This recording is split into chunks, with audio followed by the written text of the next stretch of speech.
our joys be known. Hymn number 422. If you're watching on the live stream, feel free to join in singing with us.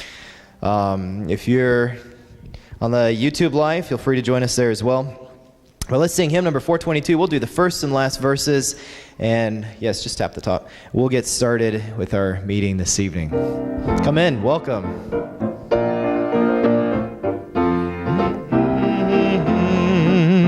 Come we that love the Lord, and let our joys be known. Join in a song with sweet accord. Join in a song with sweet accord. And thus surround the throne. And thus surround the throne. We're marching to Zion.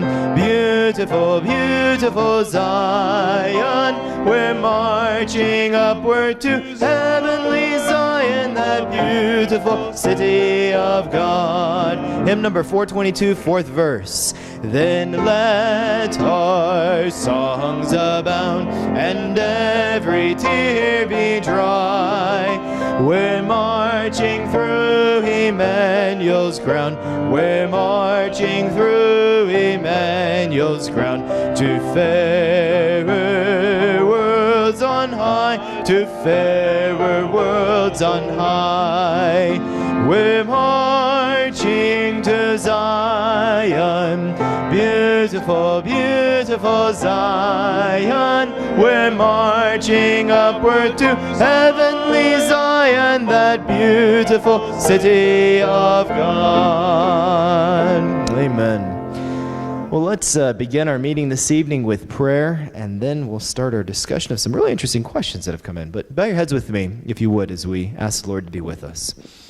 Heavenly Father, we thank you for the privilege we have of coming together again this evening and studying your word. We have really enjoyed and been blessed with the topics we've been grappling with. What happened in heaven from Lucifer's perspective, and then what happened as you responded with the outpouring of love and showing the genuine character of you. Father, it's tonight we move into the present day and wrestle with what happened here, and we look at Kellogg's life. We ask again that you will be with us. We thank you for the privilege of gathering and studying your word. In Jesus' name we pray. Amen. Well, Brother Fiedler, welcome back. Paul, it's good to have you up here with us as well. It's good to be here. Yeah. So the first question that we had come in came from actually a couple of different people, and the question was this: doesn't the gift of the power of choice presuppose the possibility of sin? I think it basically does. So elaborate a little bit more on that, would you? There's a statement, and I'm just running tight on time here. I think I might yet find it here. That didn't help. Okay. I think Ellen White says this much pretty well, if I remember the statement. She says that, the Lord foresaw the possibility of sin. He did not make sin happen. But it's intriguing, and I don't know exactly how to explain it. It says he foresaw the possibility, if I remember the wording correctly. That's something that happens when you entrust someone with free will. It's just, they have this crazy thing. They can do what they want.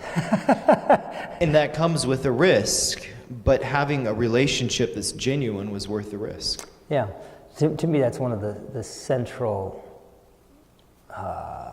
pillars of trying to understand anything, is that God valued freedom of thought enough to run whatever risk was entailed. It's just that tells me something of how he values that, and I use that to guide my own thinking on how I ought to deal with other people. Yeah, that's really profound, and I would love to explore that more, because I know I've actually had studies with people. We won't chase it for too long, but I have a study, several studies where they've tried to make the case: if you create freedom of choice, And that means you're responsible for the sin that comes afterwards. But what I'm hearing you saying is that you can't put those two together. See, that's the amazing thing, is if you create a computer program that does something stupid, you're responsible for it. God didn't. He created freedom of choice. Now, I don't know how to create freedom of choice. To me, that's the most remarkable, amazing, probably awe-inspiring thing in the universe, is how one intelligent being can create another intelligent being that is not under the control of the first one.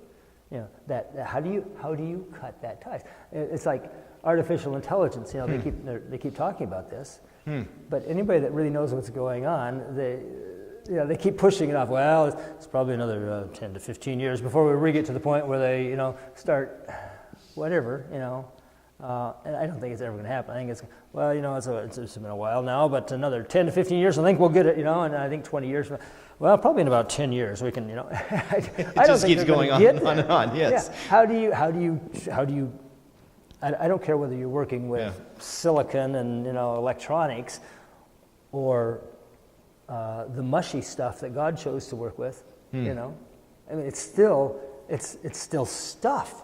And how do you take stuff and turn it into life and free will? I don't know. But God is somehow able to do that. That's powerful. We must move on. Paul, what's the question you've got? Our next question is, if no one, including the angels, can keep God's law, what is the reason he created these laws? That's an interesting question, and I think what may have happened is that the listener may have heard me stating Satan's position. Because, in fact, the law is keepable. Many angels have kept it continuously. But from Satan's point of view, if no one could keep the law, which is false, but if no one could, then it should be done away with. And that's his whole argument, is he said no one could, so therefore the law should be done away with. And God said, au contraire. It can be kept. It can be. And Christ showed that when he came down here as a human and kept it perfectly. Right. That was the whole 400-pound bench press thing. Good. Wow, that's a good question. Okay. Was the one earth to last forever, or did God set a time limit? God set a limit. He did not set a time limit. What do you mean? He set a circumstance and condition limit. See, there's an interesting thing that God does on some occasions, especially now since we've progressed past the end of prophetic time. He describes time spans, but he doesn't use time units. So if you are a baker or a gardener or a woodworker, you've seen this all the time, okay? Bake until golden brown, let grow until first frost, sand until smooth. And I haven't used a single time limit, but you know how long you got to work. Until it's smooth. Okay. Or the first frost. Yeah. Right. Okay. You whatever it is you're doing or is happening proceeds until a circumstance is fulfilled. Okay. And that's the way it is with God's. That's why the end of time is such a flexible thing, right? If the circumstances had been completely fulfilled after the Millerite movement, the Lord would have come. If they'd been fulfilled after the Laodicean message in 1856, the Lord would have come. If they had been fulfilled at the and you could put any point going forward. Any one of those, any one it would of have those, happened. Yeah. Now, what is kind of interesting, and you can make or don't put too much stock on this, but it is sort of interesting. They follow fairly predictable cycles. And I think that's just because as human beings and as cultures and societies and groups, we go through our cycles. Okay. Yep. So if you go, this is the nicest one. If you wanted to put, if you want to try and build something out of this, and I'm not saying we should, okay.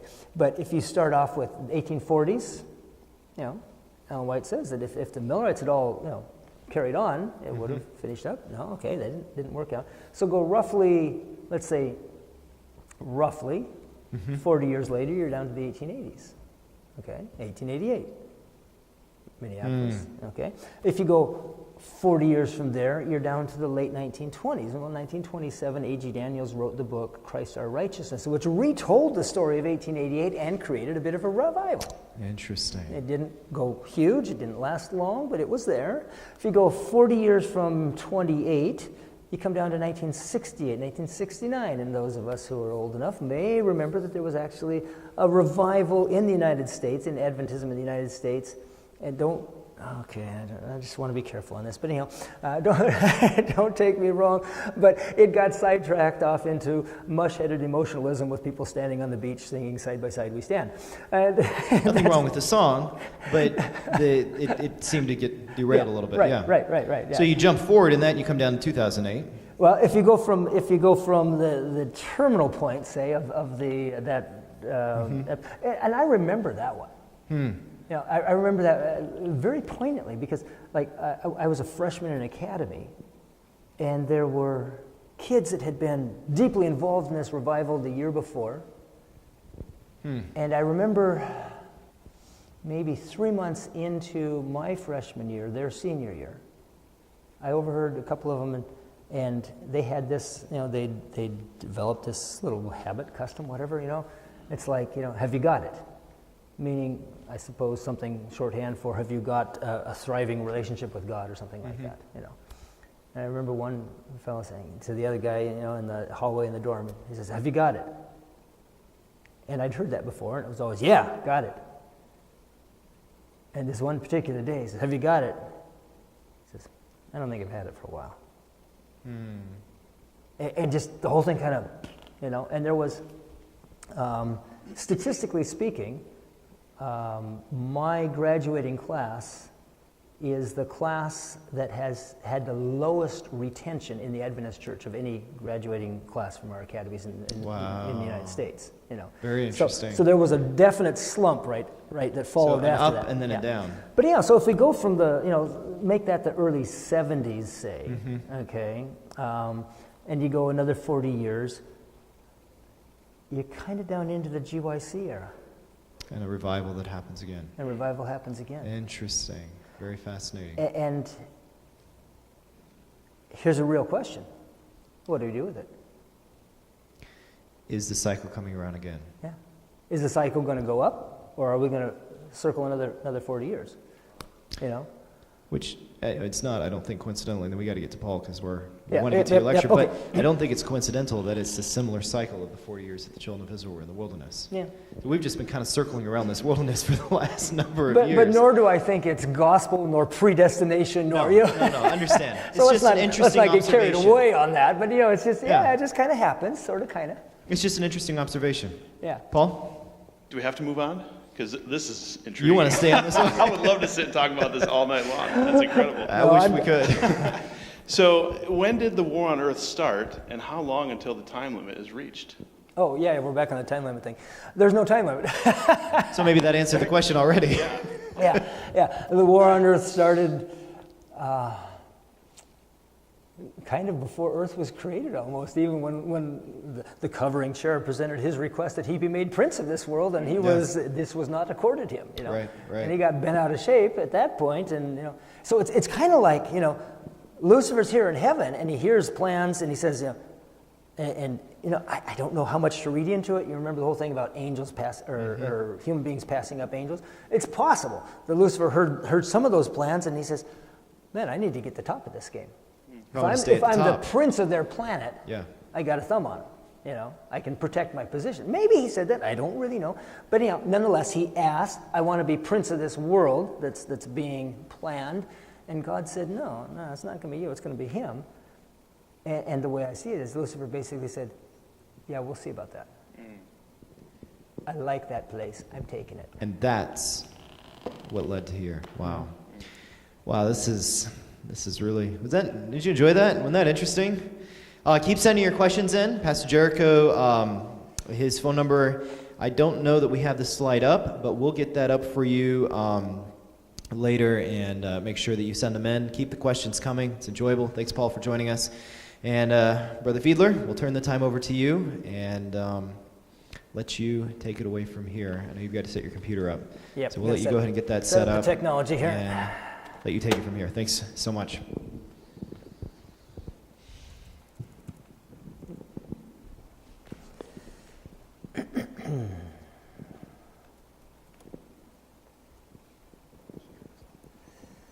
Okay. I'm sorry, this is going to take just a minute, so I'll just start ad-libbing to introduce it. So what we've looked at so far, of course, is Lucifer in heaven and his setting forth of his great new idea, which consisted of, why don't we all just take care of ourselves? Can't really depend on God to do it. So, okay, I think we'll make it here.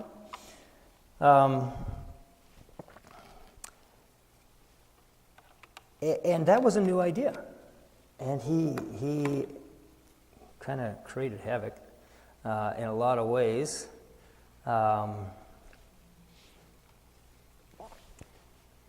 And then we looked at how God was challenged in his response. There were some things he could not do, certainly could not do immediately at the time. He could not expose Lucifer. And so that was part of the problem. And so then Christ came 4,000 years later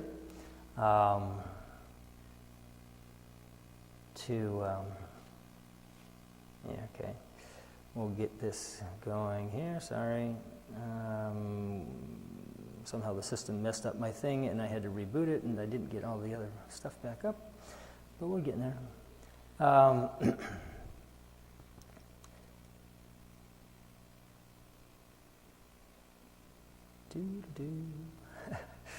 Sorry about this.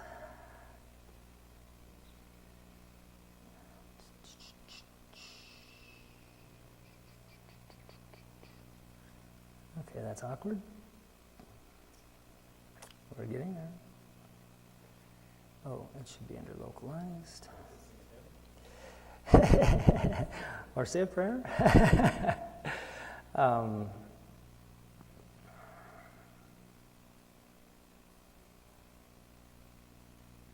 this is craziness.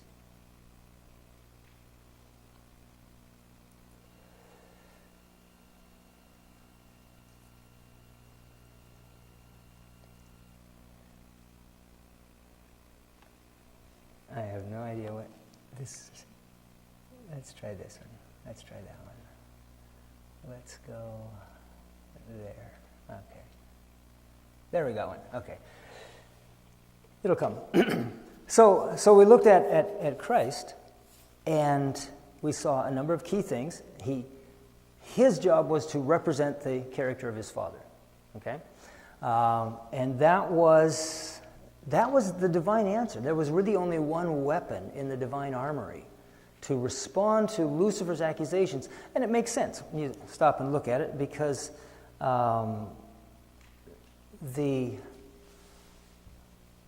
accusations of Satan were all, in one way or another, founded on a misrepresentation of the character of God. And so to clearly, completely, accurately represent the character of God would just undercut all those foundations in one kind of fell swoop, as the saying goes. So that makes sense. And then you have the question of how is he going to do that? How is he going to represent his Father? There we go. Now, what we really want to do here, and I'm sorry for this, let's see if the system will support this now, is I want to put that on extend. There we go, that's what we want. And now we go like that. It didn't work. Okay.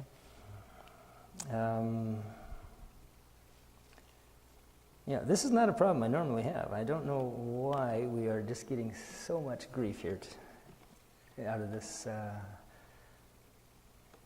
locked up my mouse. Okay. We are going to go once again like this. So, okay, I have to get that back to duplicate. Hopefully we can do that. This should get us going.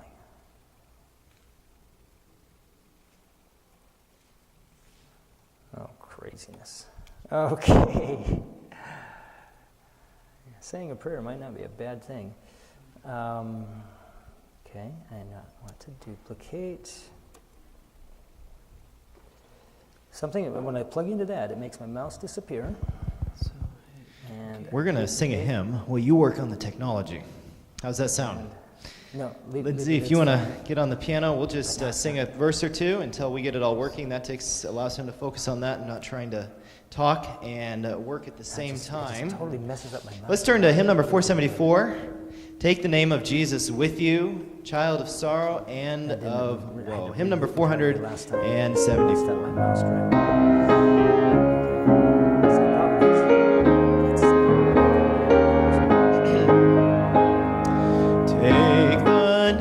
Jesus with you, child of sorrow and of woe. It will joy and comfort give you. Take it then where you go. Precious name, oh how sweet, hope of earth and joy of heaven. Precious name, oh how sweet, hope of earth and joy of heaven. Thank you. Okay, singing drives the devil back, Ellen White said once. Okay, so what we're doing now is we're building on our understanding of, first, I'm doing a little air diagram here, the principles of Satan in heaven. 4,000 years later, the principles and techniques, or tactics, or practices of Christ, 4,000 years afterwards. We're jumping down now, about 1,800 some odd years, to a guy by the name of Kellogg. This would be Dr. Kellogg, and surely any Adventist in Michigan has heard of Dr. Kellogg. In his life, we find amazing illustration of both the principles of heaven and the principles of Lucifer. So we're looking at what I would refer to as the good Kellogg tonight, and tomorrow, I think it's tomorrow, we look at the bad Kellogg, okay? So notice the line underneath there, lend to the Lord. That's actually a very key thought, and we'll see how that ties into it here. So let's just jump in and get a little setting of things here. So October to November 1888, there was a ministerial institute and then a general conference session held at Minneapolis in Minnesota. Of course, this is the 1888 general conference session. Jones, Wagner, 10 Horns, Righteousness by Faith, Law and Galatians, Butler, Smith, that whole thing, right? Hopefully, some of you at least are reasonably conversant with that. We're not going to, that's just for background information if you are. But anyhow, so it was at that general conference that some really important things happened. And one of them that is not commonly noted is this. After the meeting at Minneapolis, Dr. Kellogg was a converted man, and we all knew it. We could see the converting power of God working in his heart and life. Now, I'm a curious guy. I read something like that and I say, how did they know it? What was different? It's not like Kellogg was a brand new Adventist. He'd been an Adventist since he was a teenager. Or earlier, I think even earlier, I forget when it was precisely, but I think it was earlier. It was probably about 7 or something like that. Anyhow, so what was different? What they could see something. What could they see? And I ask us, does that mean that he stopped going to the bar on Friday night? No, he did not stop going to the bar on Friday. He never had gone to the bar on Friday night. Okay, okay. But what was different? And I went scouring through to try and find what was different. And the best I can come up with as a response or an answer to that question,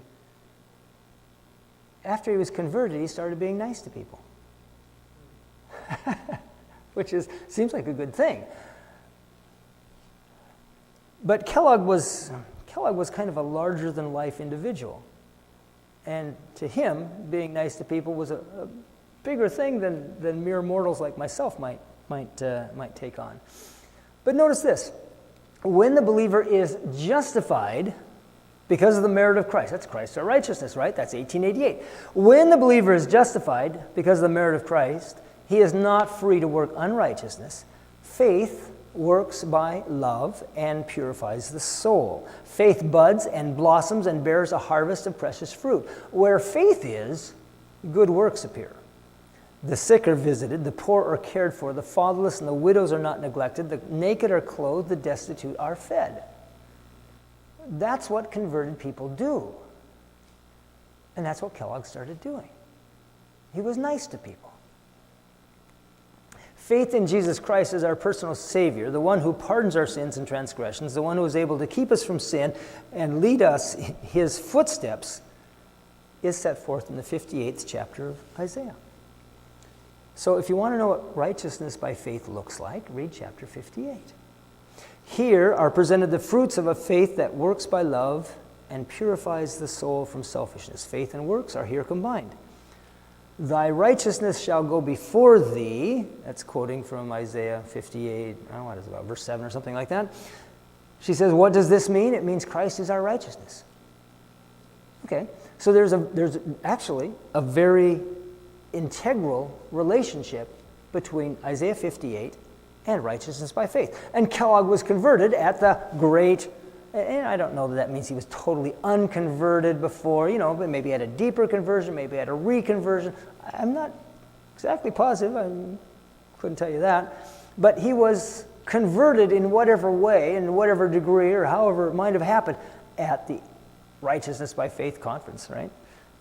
So he's doing what was supposed to happen.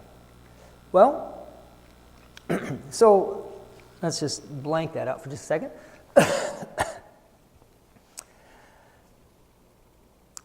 So he set about trying to figure out how to be nice to people. And as I said, he thought on a larger scale than I did.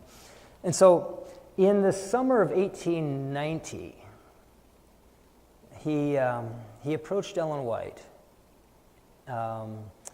And he said, Sister White, I've been thinking, would it be proper for us to put up an orphanage? That's a major project. Like I say, it's bigger. He thinks bigger than I do, but he said, would it be proper for us to put up an orphanage? I've done a little research, and there are a lot of orphans because, Adventists are dying. Some of them are not being cared for, even by Adventists. Some of them are living on the streets. Some of them are in county poorhouses. Some of them are in Catholic orphanages.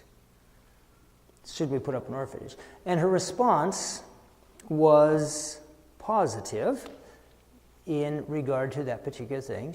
She would write of it later on. And she said, I had some conversation with your physician-in-chief recently about putting up an orphanage. I told him that, yes, this was an excellent idea, and we were years behind in this sort of work. Now, what we don't know precisely, and it would be really fascinating to know, is exactly what Kellogg said when he talked to Ellen White and how he presented it. Because it turns out that there's all sorts of different ways a person could envision an orphanage. Are we talking about an orphanage particularly for orphans of the Seventh-day Adventist Church? Even, maybe just the orphans of Seventh-day Adventists in Michigan. Maybe they should have another orphanage over there, someplace else, another one over there, because maybe there are orphans out there, and maybe we should take care of them. That's one way of looking at it.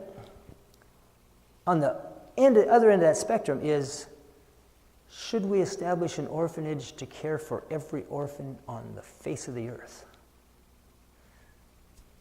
That became an issue later on. So we don't know exactly what Kellogg said or how he said it in his pitch, so to speak, his proposal to Ellen White. Whatever it was that he said at the time, she responded favorably to, and did include a lot of cautions along with it. And that's an interesting story that we'll come to later on. Okay, so that was summer of 1890. There was a general conference in 1891, And Dr. Kellogg went to that conference, and he made a formal proposal. Mr. Chairman, I move that we establish an orphanage in Battle Creek. Here's some of his comments in that regard as he was leading up to his formal motion. He says, I've given quite a good deal of thought and study to this subject. It would be the care of children. My wife and I have given considerable attention to this work for a number of years. We have been planning to raise 40 or 50 children ourselves. Just as soon as we get any money, we will invest it in children. I have done that for several years. Every single dollar that can be saved from other necessary expenses goes into the education of children. I do not believe we have any right to accumulate money. I think as long as we are well and have God's blessing upon our work, it is our duty to spend what we earn in God's work. I do not believe that in this age any man has a right to accumulate money. Well, he said, quite a bit more, of course, in his little speech there, but whatever. Now, there are two things that normally catch people's attention in these little excerpts that I provided you with. The first one is the whole thing about, where is it here? Yeah, 40 or 50 children. Where is it on this side? There we go, 40 or 50 children. That seems like a pretty high number. The other thing that catches people's attention is this thing about no right to accumulate money. That seems a little foreign to our thinking, frankly. Was he serious? I mean, did he mean this stuff, or is he just yakking up there? What's going on with this? Well, I don't know a lot about his bank account. I can tell you that he and his wife raised majorly, if not completely, I think it's 42 children. They adopted, 17, and the other 25 would be roughly what we might call foster children, or something of that nature. So he was pretty serious on the 40 or 50 children part. I can tell you that he never accepted a wage from the Battle Creek Sanitarium. He made his money off of the books that he wrote. Whether he accumulated money from his books and other business ventures and things, I don't know. But it's an interesting thought, and just kind of hold that in mind because we'll touch back to it later on. Dr. Kellogg, well, let's see. I suppose I should back up on this. This was 1891. The conference voted it. They said, yes, let's establish an orphanage. And so they appointed a committee, like a executive committee for the project. And they said, go ahead and work on it. It's not rocket science. I'm not saying it's easy. It's a lot of hard work, but it's not complicated. What do you have to do? Well, you have to raise some money, buy some property, build a building, hire some staff, bring in the kids, and take care of them. A lot of work probably at every step. But, okay, so the conference said, yeah, let's do this. Here's your committee, and you guys, you need to start raising money, and you can advertise in the review. We'll let you, post ads or appeals for funding. A year went by, and what they had learned in that time was that the general attitude of the church membership was not entirely supportive of the idea of an orphanage. They'd spent a year trying to raise funds, and they had just barely enough to buy a blank piece of property, just some raw land out on the west end of Battle Creek. Didn't have anything to build. And that wouldn't necessarily have been a problem, except that there was one segment of the Adventist population, and maybe even some non-Adventists, who were very excited and very interested with this idea of the orphanage. And that was people who were caring for orphans and didn't want to be. And so when the word got out, the little kids started showing up at the train station in Battle Creek. Little note pinned to the shirt, something like, Bobby, Adventist Orphanage, Battle Creek, 7 years old. Well, pretty soon Kellogg had something like 20 to 30 of these little kids that had just landed at the train station. And he didn't have a place to put them because they hadn't built a building yet. So he went out back behind the sanitarium, and he rented a couple of little cottages someplace nearby, and he just kind of stashed the kids in these cottages and kept going into the sanitarium and raiding the nursing staff. Excuse me, I need you out here, type of thing. And it was getting to be a bad situation, let's put it that way. This was now the spring of 1892, and as near as I can judge it, I would say, and I don't have any names to offer you, but I would say that there were probably people who were just kind of hoping the whole thing would dry up and go away. They just weren't that excited about it, Kellogg was starting to look kind of foolish because he was in a mess. And in his account of it, he said he began to pray. He told the Lord, he said, Lord, I need a lot of money and I need it quickly, which was a pretty accurate assessment. So he was praying about this, and in April 1892, a Mrs. Carolyn Haskell came to the sanitarium to visit a friend. She was not a patient, she was a friend, visiting a friend. And she was impressed with the work that was going on. She approached the doctor and said, I like what you guys are doing here. Is there anything you need some financial assistance on? Well, the doctor described what was known as a sponsored bed program, which was basically $100 a year to keep an open hospital bed for someone who was homeless or something that just had no money, a charity ward, let's put it that way. So he described that, and she listened to it politely. When he got done, she said, I was thinking of something rather larger. And so Kellogg kind of, let me tell you about the orphanage. And he described the orphanage. They had some introductory or preliminary plans drawn up, and he showed her, and she looked at them, and she said, wouldn't this be better if you did this with this part of the building? He says, yes, it certainly would. We'd love to do that, but we are trying to conserve funds. She said, I think you better make that change. And wouldn't it be better if this looks awkward here? And she apparently had a pretty good eye for these kind of things. Eventually she asked, what was it? She said, I think she started off at 15. I think she said, would $15,000 meet the need? And he said, no, not completely. She thought about it a little while. They talked about the plans a little bit more. And she said, $20,000, would that do it? No, he said that wouldn't. Finally, she made a donation of $30,000. That was the largest single donation that anything connected with the denomination had ever received up to that date. And with that was built the orphanage, which I'll show you in a minute here. This is a verse that Kellogg quoted, and we haven't got to the time yet when he quoted it. It was really interesting. I'm sure I must have read that verse at some point in my life, but when I read it in the sermon where Kellogg was quoting it, it struck me as totally brand new. Maybe it was because he made an application of it that hadn't occurred to me when I read it or something like it. But I had no memory of ever having read that verse. But notice what it says here now. This is Kellogg's philosophy, so to speak. He who has pity on the poor lends to the Lord, and he, capital H, will repay what he, little h, has given. Now just think about this for a moment.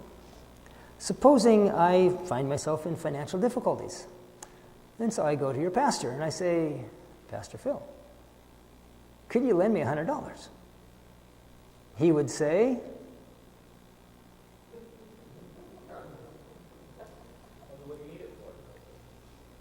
man, how can we help? That's what we like. You could lend me $100. That's how you can help. Let's just say that I talked him out of the loan. Okay, this is not a handout. This is a loan. Okay, so he's now lent me $100. What does that do to the relationship between him? I now what? I'm obligated. That's a very dignified way of saying it. That would be Latin. The Anglo-Saxon equivalent would be, I owe him. Okay? I'm in his debt. I owe him now because he lent to me. Now look at the verse again. He who has pity on the poor lends to the Lord. Who owes who what now? God owes me. Did you ever think you could have God in your debt? That's the point Kellogg made out of that verse. It's a really fascinating thought. That's what it says, actually. Okay, well, let's go on. This is the Haskell Home for Orphan Children, and it was built with Mrs. Haskell's $30,000 and not a dime of Adventist funding. That should give you some idea what inflation does to your money. Try building that for $30,000 today. I don't think you could buy the doorknobs for $30,000 today. I'm sure you couldn't buy the windows. Okay. It was large enough to house just over 100 children.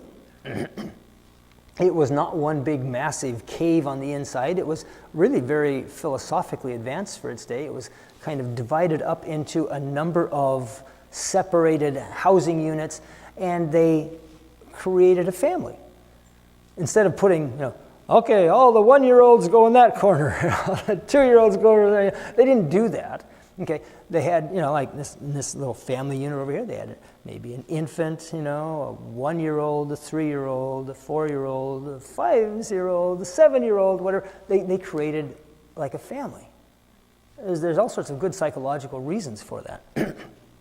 Actually, I maintain that the whole idea of taking a whole bunch of young children roughly the same age and putting them in one another's company with a minimum of adult supervision is one of the worst ideas that's ever been generated. And we call it a classroom. It's crazy. But anyhow, so he started the orphanage. About the same time, there was another little saga playing out. A 17-year-old girl from Chicago, her father was a banker in Chicago, but she was sick, and she was having all sorts of trouble, and no one seemed to be able to diagnose the issue precisely. She came to Battle Creek, and she spent, I think it was 6 weeks in the sanitarium, during which time I believe it was Dr. Kellogg who managed to get a successful diagnosis. She needed an operation, a fairly serious operation, a fairly complex one. And for reasons that are not clear to me, I don't know what the diagnosis was, I don't know what the operation was, but for whatever reason, she went back to Chicago to have the operation. That's a little kind of a head scratcher because Dr. Kellogg was right at that point in the middle of setting a world record for most successive abdominal surgeries without a fatality. This was in an era when 20 to 25% of all patients, so the moment you cut into the abdomen, 20 to 25% of them were going to die. Kellogg went, I think it was 154, if I remember right, 152, 154, something like that, surgeries without a fatality. Why would she have gone to Chicago for her surgery? I don't know. Perhaps there was somebody who specialized in that surgery. Maybe there was a good reason, maybe there was a bad reason. I don't know. But yeah, nonetheless, that's what she did. She went back down to Chicago. She had the surgery, and it was a failure. And when they sewed her back up and came out from the anesthesia, they told her, I'm sorry, you're going to die. There's nothing we can do. And so on her deathbed, I don't know how long a time she had, but on her deathbed, she made her father promise. She said, Daddy, as a memorial to me, I want you to hire, to pay for, to support a Battle Creek Sanitarium nurse to come here to Chicago and work for the poor people. Because there are no nurses anywhere on earth like those nurses in the sanitarium. Well, the young lady passed away. So the father wrote a letter to Dr. Kellogg. Dr. Kellogg was a busy guy, and he had a lot of things going on, actually, and the whole idea of running a program off away at a distance down in Chicago just apparently didn't click that well, and he just ignored the letter. Some period of time passed, the father wrote again. Dr. Kellogg ignored that letter. Father wrote a third time. Kellogg ignored that letter. And then the gentleman got smart or lucky, I don't know which. He had his wife write a letter. Kellogg had a soft spot in his heart for Mom. Who can say no to Mom? Almost sounds Catholic, I know, but anyhow. Who can say no to Mom, right? And so the doctor marched over to the sanitarium or out of his office or wherever he was in the sanitarium, and he went and he hunted up Emily Schranz. Had a reputation for being the best or one of the best nurses in the sanitarium. I am not positive that this is Emily. I can't guarantee that. It's certainly one of the visiting nurses. But he went to Emily and he said, Emily, would you consider going to Chicago to work for the poor people? And Emily did. And the poor people, she worked in a section, I don't know if it's still, I mean, I know nothing about Chicago much, but there was at that time an area known as the Brewery. I don't know if it still has that name or not. That was named for the diet of choice, I guess. It was also known as Hell's Half Acre, which many people objected to that name because it was obviously larger than that. But anyhow, it was a rough place. The police would not go there.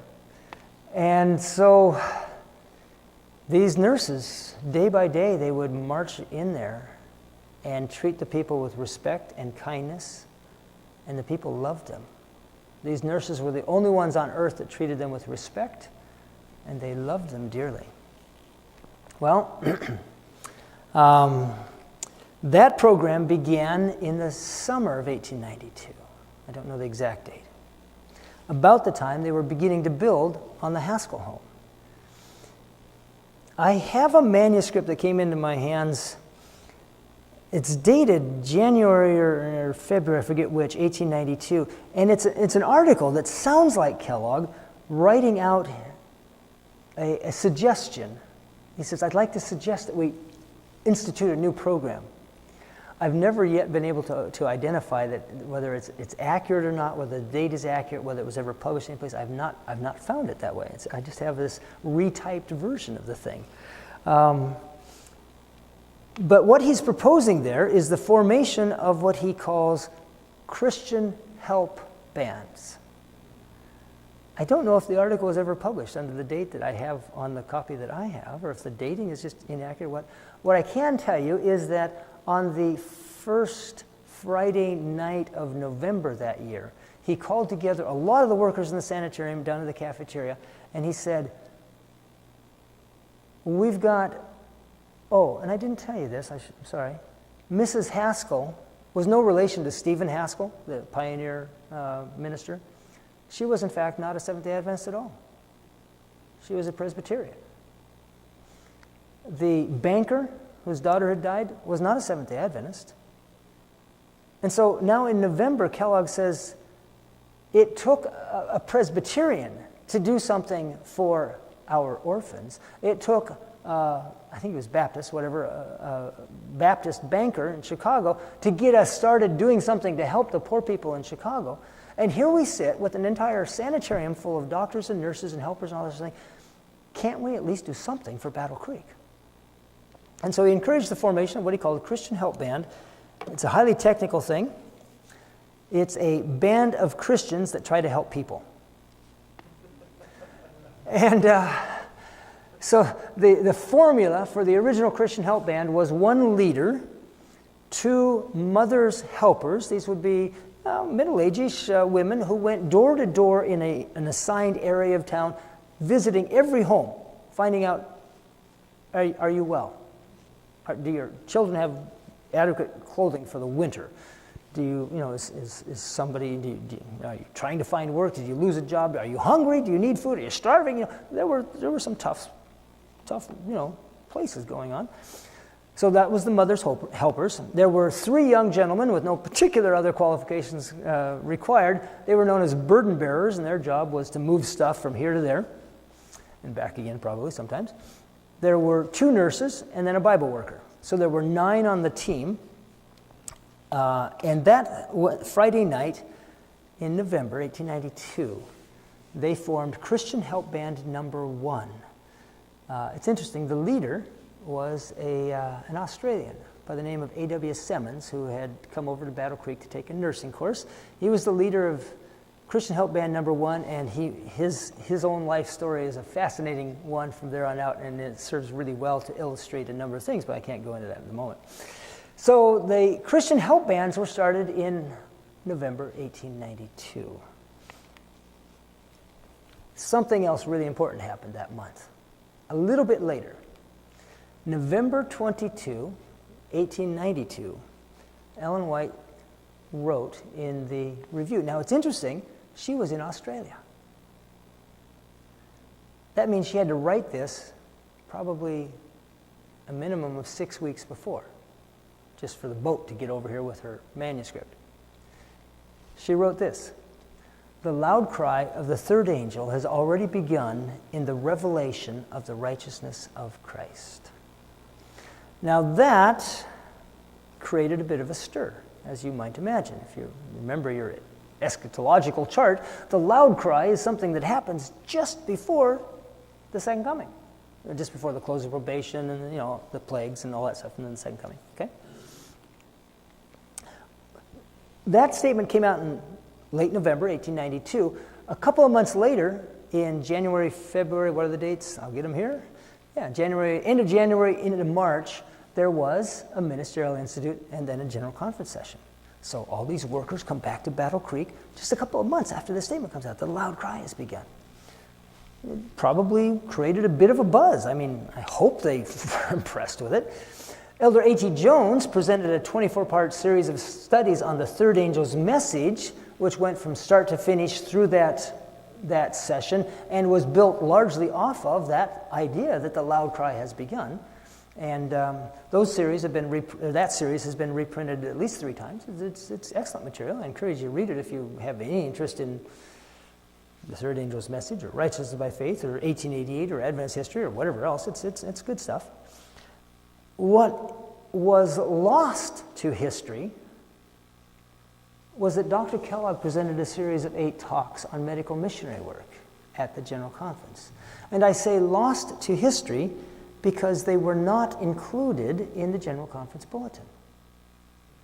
This is unusual. Everything's included in the General Conference Bulletin. The only reference to these talks that can be found in the 1893 General Conference Bulletin is actually on page 1, where it's discussing the general features of the program, and it says, Dr. Kellogg will give a series of talks on medical missionary work in the afternoons. But beyond that, there's not a word. It's a long story, actually, that spins out over a 28-year period of my lifetime. The Lord set things in place in bing, down through a whole series of, 28 years. But in 2010, a copy of some of those sermons that Kellogg presented came into my possession. Actually, I got them in 2008, but I didn't know that I had them, and it wasn't until 2010 that I got around to opening them. I was going through a whole pile of stuff, and I opened up the notebook that had them, and I read it for the first time, and it about dropped my dentures, which I don't really have dentures, but it was amazing because of what Kellogg said. It was just like it was just like, was it gobsmacked? Is that the word? Whatever it was. It's impressive. So let's take a look. If we can make things work here. There we go. So I got hold of 3 of the 8. I didn't know there were 8. I just had these 3, and they were amazing. And I said, "Is this real?" I mean, I saw that they were dated. I knew they came right in the middle of the General Conference session. I went through. I searched online. I have a an original edition of the 1893 General Conference Bulletin. I went through page after page after page after page. There was nothing there, and I said, how could this be? What is it? Eventually, we tracked it down. I had called in the help of some friends, and the sermons were printed in this magazine. They were not printed in the 1893 General Conference Bulletin. They were printed in this magazine. The Medical Missionary magazine, which was Kellogg's magazine. It wasn't a denominational magazine per se. It was from the sanitarium, which was a separate, business interest, in legally speaking. Okay. Notice at the top it says extra number 1. That complicated things. I mean, actually, Google Books had quite a few of these medical missionary magazines, which I could download. I downloaded the whole series from 1893, but there was nothing in them, because it was in an extra, and Google didn't happen to have the extra. Eventually, we tracked down the extra. This is what it says on the front page. This number of the extra is made up, except when otherwise stated, of addresses delivered before the Institute and the General Conference by Dr. John Harvey Kellogg. It should be further stated that these extra numbers of the medical missionary will be sent to all subscribers to the General Conference Bulletin, which should have contained the same matter. But the funds raised for the publication of the bulletin having been exhausted, the publication of the report of meetings and other matters pertaining to medical missionary and benevolent work was undertaken by the medical missionary. I don't want to be harsh, but that ain't true. There's just no way that's true, okay? Because the General Conference Bulletin is not published as one big thing. It comes out in installments. And Kellogg's first talk should have come out in the 5th installment of 24, I think it is, in that particular year.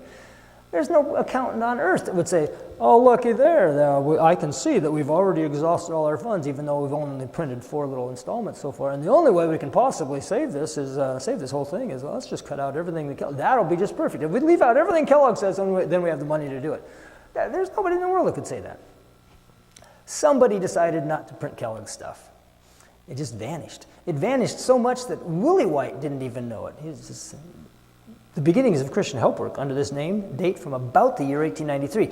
Although the printed addresses of the 1893 General Conference include no talk by Dr. Kellogg on this phase of gospel work, there was something said. For the 62nd resolution of the General Conference reads as follows, and mentioned something, okay? Willie was in Australia too with his mom. He wasn't at the General Conference session in 1893, so he didn't know that Kellogg had spoken. And, I don't see anything in the bulletin. Okay. So why weren't they printed? Here's my guess. He'd stepped on toes in 1891. How did he step on toes? I think maybe this passage. This is what he said in 1891. He was asked to give a description. I don't want you to read that yet. He was asked to give a description of the history of medical missionary work and health work and whatnot in the church. And he started off by saying, Ellen White had this vision in 1865,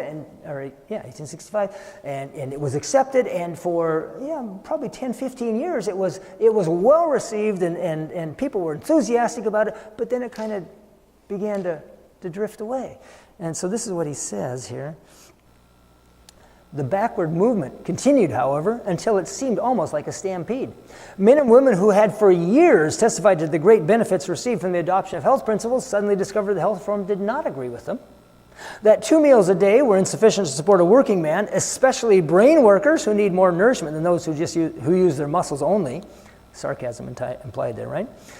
They found that good beefsteak was necessary for good health, that good cheese was essential to good digestion, and a cup of strong tea now and then to relieve sick headache, not particularly objectionable, and possibly of service as a preventative. Okay, this is heavily, heavily sarcastic. Unless I hope you're not missing this, okay? It goes on. The provision stands and boarding tents at camp meetings cease to be object lessons for our people and those not of our faith in healthful dietetics. The camp meeting provision stand in the last decade has rarely failed to include in its stock a good supply of lard crackers, ginger snaps, baker's pies, and cakes of various sorts, dried beef, smoked halibut, salt codfish, smoked herring, painted candies, and unwholesome knickknacks of various sorts, a good supply of cheese ripe enough to be buried and lively enough to move on if not kept in a cage, and in the background might usually be seen arranged in a picturesque manner sundry coils of sausage, warranted, however, to be bologna, as I have frequently been told, which is a guarantee that the article is not Simon pure swine's flesh, but a miscellaneous assortment of all manner of beasts. Now, Sarcasm does not necessarily have to be even exaggeration. It might have all been true, but there's a way to say some things. And that may not have been the way to say what he had to say on the subject. I think that may have had something to do with him not showing up in 1893. However, what he said in 1893 was terribly important. What did he say? Well, he spent the first two sermons, actually. All he was trying to do was to validate the idea that as Christians, we should be doing good works. Oh, now that's like a really practical, heretical thought, isn't it? No, he spent two sermons just to validate. He started off with verses. Command those who are rich in this present age not to be haughty, nor to trust in uncertain riches, but in the living God, who gives us richly all things to enjoy. Let them do good, that they be rich in good works, ready to give, willing to share, storing up for themselves a good foundation for the time to come, that they may lay hold on eternal life. Now, this is an interesting verse, because God gives us all things to enjoy. Yeah, that's nice. And then he talks about giving them away. How can I enjoy something if I've given it away? And the point is, it's the giving away that's the joy part. It's more blessed to give than to receive. We are to take continually from God, to give continually to others. That's the law of heaven. That the man of God may be complete, thoroughly equipped for every good work. Those who have believed in God should be careful to maintain good works, and let our people also learn to maintain good works, to meet urgent needs. Okay?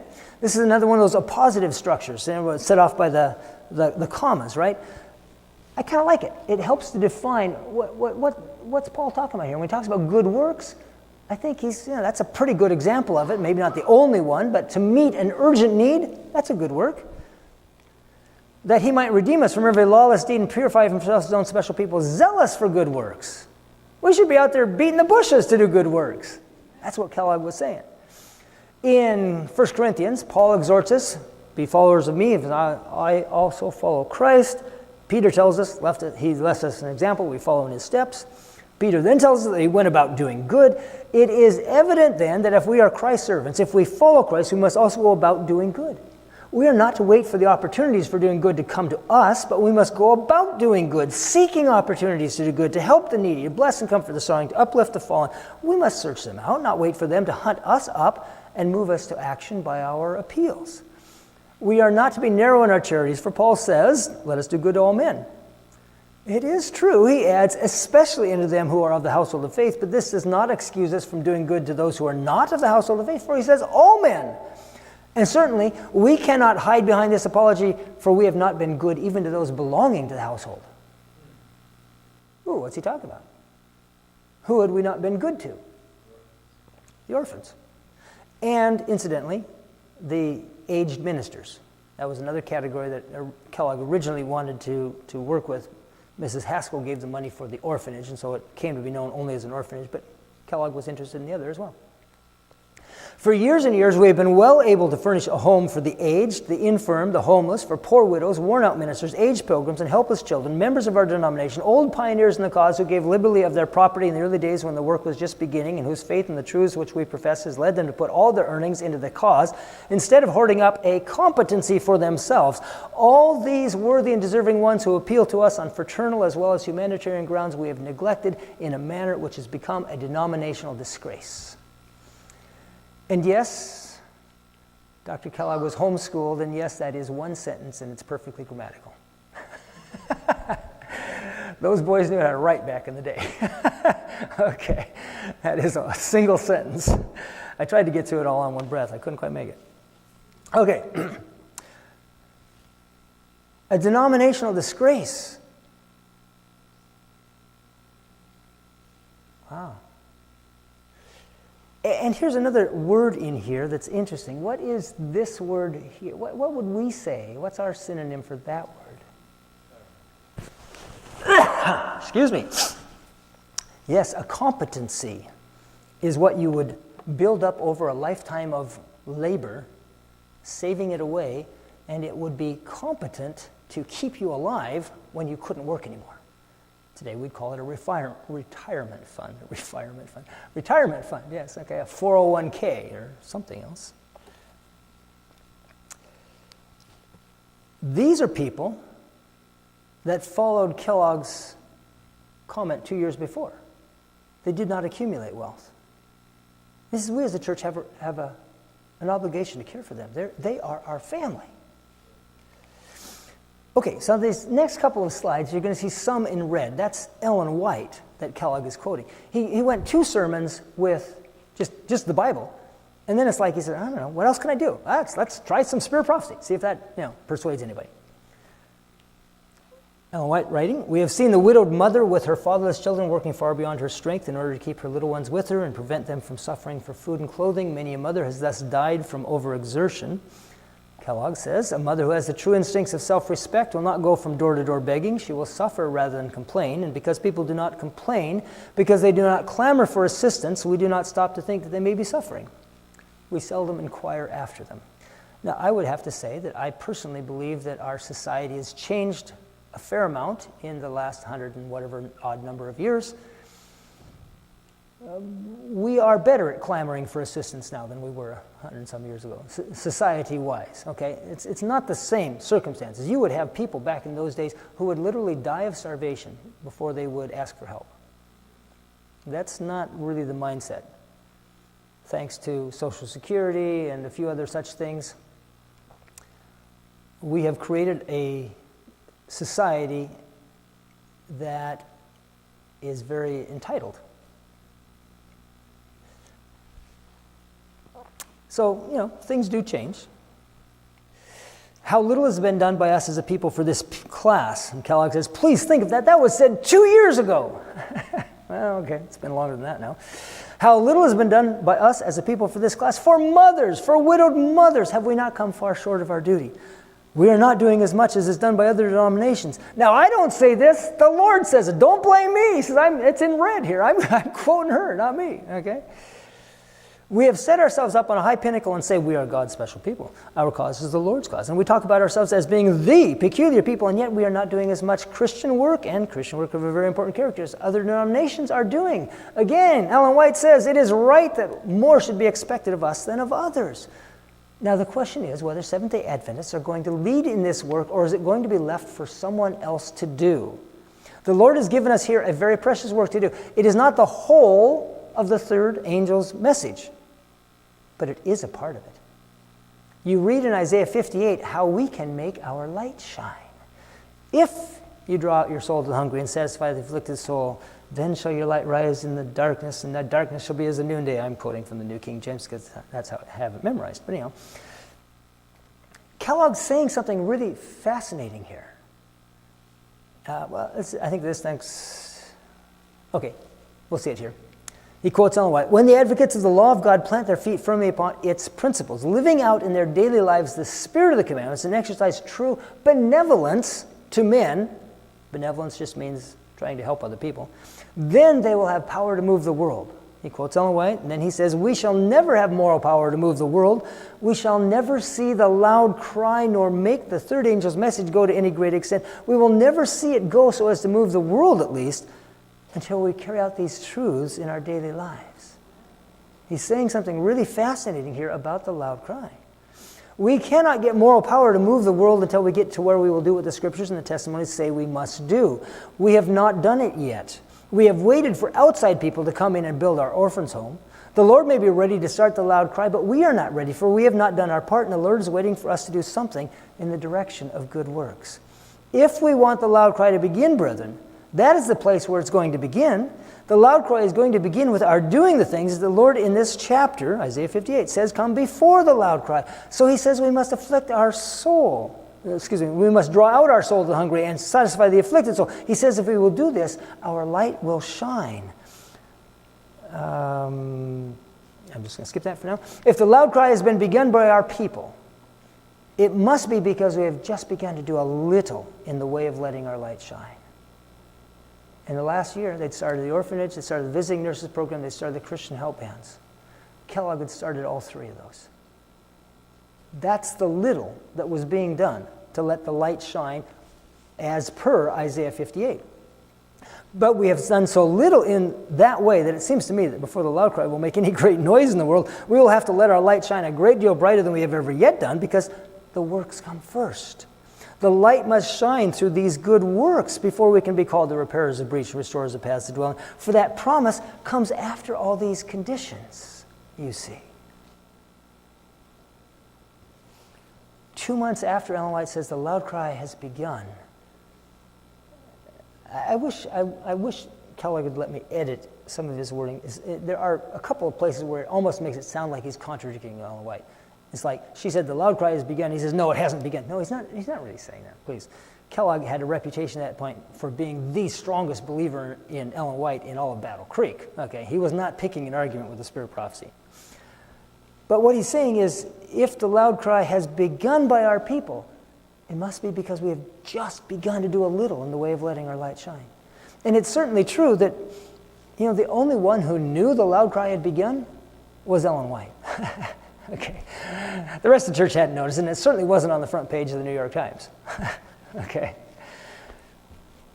That was amazing to me. I don't know, are any of you familiar with the whole questions about 1888? Any of you recognize the name Robert Wieland? Okay. Elder Wieland was a Church Hill relative of mine. And the last time I had any discussion with him, we talked about the loud cry. It had started, but then somehow it had died. Ellen White says it was smothered. And the question was, how do we make it go again?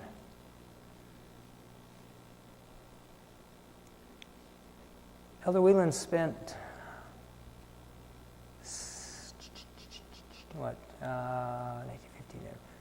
60 years trying to answer that question. How do you make the loud cry go? And the last words he said to me on that topic, he said, well, Dave, if you ever come up with something other than just theology, let me know. In the meantime, I'll have to keep working with what I have. And I run into this article where Kellogg's saying, it's not abstract theology that's lacking, it's applied theology. We just haven't done it. We've got the theology, we just need to do it. And I read that, and it's like, boom, dentures, gone, whatever. Unfortunately, Elder Wieland had passed away 2 months before. Never had a chance to run past him. Well, how did Ellen White regard any of this? She was in Australia, but she had a lot to say about it. Well, this is actually before she left, but notice some of the things she said about Dr. Kellogg. Dr. Kellogg has done a work that no man I know of among us has had qualifications to do. I'm trying to establish here that he was a kind of a special character in God's plans and things. My dear brother, as I have before written to you, she's writing to Kellogg, I know that the Lord has placed you in a very responsible position, standing as you do as the greatest physician in our world. Ellen White was not prone to exaggeration and even less prone to flattery. That's quite a statement. God says of Dr. Kellogg, he is my physician. Respect him and sustain him. Dr. Kellogg, with earnest and tiring energy, has testified by his works that he believes the Word of God and that he is not content to be merely a theoretical believer. He has put his belief into works. He has faith and works combined, and he has undertaken to educate his students to do service for the Lord. In this, he has only tried to walk in the light. He has been doing the very work the Lord has specified should be done. The Lord has reproved those who claim to believe present truth for failing to cooperate with Dr. Kellogg and his faithful co-workers in walking in the light of health reform. Dr. Kellogg is to stand as God's physician, and he is to do an exalted work. The Lord has given Dr. Kellogg his work. It is a fact that our ministers are very slow to become health reformers, notwithstanding all the light which the Lord has given upon this subject. This has caused Dr. Kellogg to lose confidence in them. Their tardy work in health reform has created in him a spirit of criticism. He has borne down on them in an unsparing manner which the Lord does not sanction. He has belittled the gospel ministry, and in his regard and ideas has placed the medical mission work above the ministry. I have seen that in the censuring of ministers, remarks have been made which have not been to the honor and glory of God. So this spread out over a number of years, and it's true. Notice what she says here, their tardy work in health reform. She's speaking of the ministers as a class.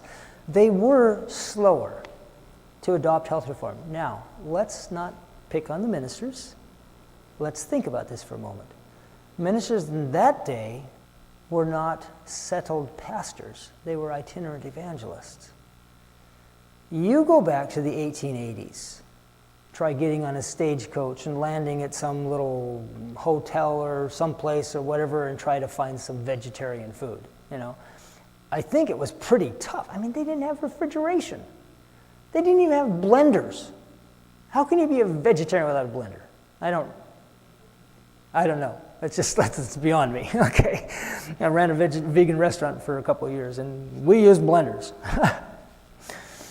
So let's be charitable towards the ministers, but yeah, Kellogg stepped on their toes at times. They were human. I think they came to, they got a little kind of self-defensive and a little touchy on the subject, and every now and then one of them would punch back, okay? And there developed a rift between the medical work and the ministerial work. And that was a bad thing. This work, Kellogg's work, is the work the churches have left undone. And they cannot prosper until they have taken hold of the work in the cities and highways and in hedges. Then angels of God will cooperate with human instrumentalities, and a religious system will be inaugurated to relieve the necessity of the suffering human beings who are in physical, mental, and moral need. Notice what it says. The churches hadn't done the work, and they cannot prosper until they take hold of that work. Now, if you're the kind of person who wants a challenge, some people just really thrive on a challenge, and they want to wake up every morning, and their eyes pop open, and they roll out of bed, and their feet hit the floor, and they say, man, I've got a challenge today. Okay, if that's what you thrive on, be a pastor and try to get your church to prosper without taking hold of medical mission work.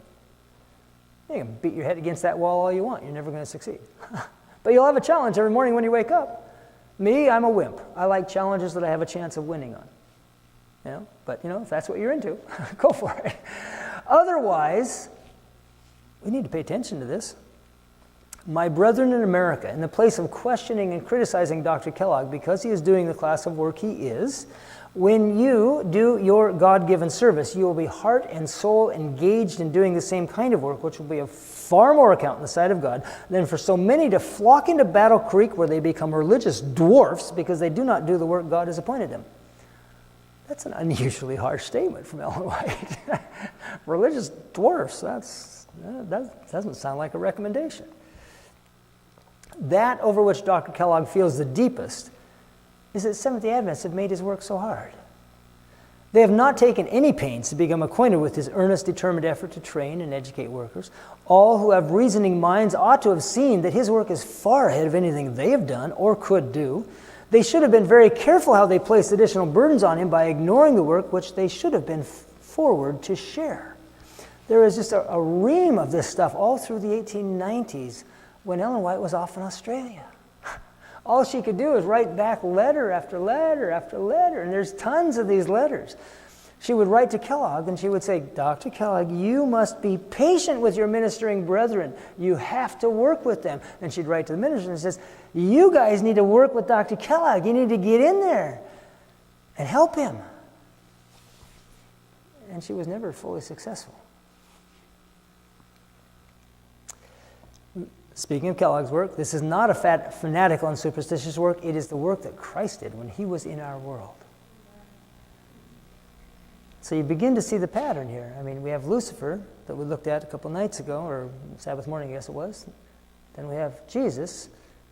And now Kellogg picked up a portion, a certain level of understanding of what Jesus did. He's using the same tactics. He's using the same mechanism. He's preaching, teaching, helping, healing, just like Jesus did, a blended ministry. Dr. Kellogg has not betrayed his trust. The Lord has wrought with him in surgical operations, giving him wisdom and success. Men not of our faith feel that although Dr. Kellogg is a Seventh-day Adventist, yet he has wisdom and knowledge and a wide influence. They feel it would be the height of folly to ignore this. The AMA ranks Kellogg as the single most influential physician in the American medical practice over a period of 40 years. That's the AMA. You need to practice health reform just as conscientiously as Dr. Kellogg. Okay, well, let's see. I'm going to skip that one. I see that I'm long here. This has got to go quickly here. This is fascinating. If Dr. Kellogg will trust himself wholly with God, he will give him tact and perception and skill as a practitioner that has seldom been excelled. Angels of God will stand by his side when human life is in peril, and wisdom from above will be given him. God designs that Dr. Kellogg shall still advance. He has only begun to climb the ladder. The Lord will give him grace that he is now ignorant of, and he will see as he has never seen before. He will realize that there is to be an intelligent discarding of all drugs. Skill and knowledge is to be given him, which he has in no case to keep to himself. He is to educate, educate, educate. That was an important statement for me. Look at that. An intelligent discarding of all drugs. This helps me understand something because, you read some of Ellen White's comments and it sounds like, all drugs are of the devil, don't touch them. And then you read some other statements and say, well, sometimes you do need drugs. And then there's other statements over here that says, under certain circumstances, drugs will be an absolute mandatory thing. Well, that seems confusing. It's confusing because Kellogg didn't complete the course that the Lord had for him. And incidentally, when is it intelligent to discard a given drug? When there's something to replace it. Yeah. Let's not be going off of, insulin just for the jollies to see how it works. Okay? You can maybe do that. Diabetes is one of the best. I think diabetes is a I don't want to say this wrong. Let's put it this way. Diabetes is a blessed disease in most cases because it's so easily resolvable for most people with simple lifestyle change. It's an amazing thing. But anyhow, okay, let's go on. The greatest mission work that can be done in our world is work in ministerial lines combined with medical missionary work. The greatest missionary work is this blended ministry. The truth is going forth from the sanitarium at Battle Creek as from no other center in our world. Those who have stood up to criticize should instead have participated in the work, showing that they have been enabled by the Holy Spirit to understand that the Lord has used Dr. Kellogg as his man of opportunity to do a great and good work. There is nothing that converts the people like the medical missionary work. This work makes the path straight before us and bears the impress that it is of God. Jesus is in the work, and he cannot be hid. And that's the end of my... pretty sure that is. That's not just a blank page. No, yeah, we're done. Okay. That's the end of... That's the end of our material for tonight. But I want you to just catch the essence of the thing. We have Lucifer's accusations, Christ's response, and he did it in a certain way. Kellogg picked up on that, not perfectly. He was human. He made his mistakes, certainly. But when that came, when the message, here's the way I put it. This is just my quick summary of it. Jones and Wagner came with the message of righteousness by faith. They said, Jesus is all you need. Jesus is everything. Jesus is the fullness of the Godhead bodily. You have Jesus, you have everything. Righteousness by faith. You have everything when you have Jesus. And most people said, wow, that's neat. I wonder if that means I can be forgiven and go to heaven. Well, that's a fair enough thing to think about. A little egocentric, perhaps, a little, concerned with themselves. Kellogg basically took it and said, wow, I've got Jesus. That's everything I need. That means I don't need anything else. Jesus is taking care of me. I can spend my life taking care of others. I don't have that in his words. I'd love to find that in his words. But that's just my quick summary of basically how it happened. So the theology of Jones and Wagner was important. But the application was important too. And when he got the two together, he had the beginning of the loud cry. And we'll stop there. What do you say? No, we ran a little longer tonight. We had some technical difficulties that got us going in, but I cannot stress how important what we're hearing is. I want to see the loud cry. I want to see Christ come soon, and I know you do as well. It's this combination, as we come into this next 40-year cycle, not that that's gospel, I'm clear on that can have an impact that hastens the second coming of Christ. On your way out, you'll see on the table, well, let's pray, and then I have a brief announcement. Father in heaven, we are challenged, encouraged, inspired, convicted by the message this evening. we are called by you to start ministering to the people in this community. What you did with Kellogg, we ask that you'll do for us. Teach us how to be able to bring the gospel into action through our church. As we contemplate what we've heard, as we go home this evening, pray that you will, through the power of your Holy Spirit, those who have been watching, those who are here, press this message home to our hearts and our minds and show us what you would have us to do. In Jesus' name, amen. Real quickly on your way out, you're going to see that there are two books on the back. The one that I'm holding in the front, the white one, is called Tactics, and it is basically what we're going through in this seminar, or this week of prayer, I should say. He's going through this book, Tactics, and for example, I think the first 70 pages is what you did for Sabbath morning. So you can imagine there's a lot more in here. Tactics is powerful. I've started reading it. I know you'll enjoy it as well. And then the next one here, the Trimble, deals with the Alpha and the Omega, and you'll be getting into that a little bit later this week as well. They're in the back. They're $15 each. I don't have a cash box, so hopefully you have exact change or can work that out with someone. But if you're here, I would encourage you to look at that on your way out. If you're on the live stream, tomorrow night we'll have them out again. We don't have a lot of books, so we'll look at a first come, first serve for those who are here, and I would encourage you to be here. And we want to see you all back here tomorrow night as we get into some of the next messages. We're just starting to get into some of the most important aspects that we'll be looking at in this week of prayer. God bless you. Good night. We'll see you tomorrow evening.